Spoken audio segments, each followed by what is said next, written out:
Howdy, welcome back to Multar Aviation. In this aviation weather video, I'm going to be talking about cold fronts. So, hey, I'm Dr. Andy Molter. I'm a flight instructor, a CFI IIMEI. I'm a former corporate pilot, and I'm a professor of aviation. So, one of the classes I teach at my university is aviation weather. So, you're getting a free college education right here on YouTube. So, make sure to subscribe. That way, you get notified every time I come out with one of these videos.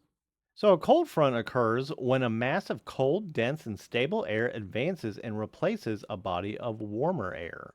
And so, here we have a picture of this cold air mass that gets sucked in by low pressure towards an area of warm air, and it forces that warm air aloft, and it'll generally, if the conditions are right, then it'll create possibly thunderstorms.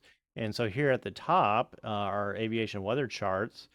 You'll see that blue line with the blue triangles, and the triangles point in the direction that the cold air mass is moving. Now, cold fronts move faster than warm fronts, and if you haven't seen my video about warm fronts, make sure you go back and watch it. You kind of need remember everything we learn in aviation weather is it's like learning a piece of a puzzle, and we put all these pieces together. So you need to watch all these videos. Um, and so warm fronts they move about 10 to 25 miles per hour, whereas cold fronts they move about 25 to 30 miles per hour, but they can go even faster, up to 60 miles per hour. Now, as we keep on going further in this class, or so yeah, I'm thinking as a professor, as we go further in this video, we're gonna learn that as the storm moves faster, it gets stronger. So the faster it is, the more severe the weather. But yeah, these cold fronts can go as fast as 60 miles per hour, and cold front air is more dense and it stays close to the ground. And so, like a snowplow, it forces that warm air mass aloft.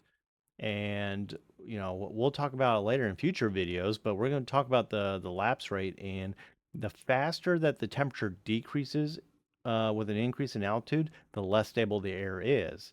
And so when a cold front forces warm air aloft, it causes that temperature to decrease at a very fast rate, so that air becomes very unstable. And if all the conditions are right, we can get severe thunderstorms. So I want to take it back to a warm front real quick. And so here's a picture of a warm front. And I like to think of a warm front as, you're on the beach, it's a nice sunny day, and the ocean just comes, creeping up onto the beach. So just, the nice warm water glides up onto the beach. It's nice and stable.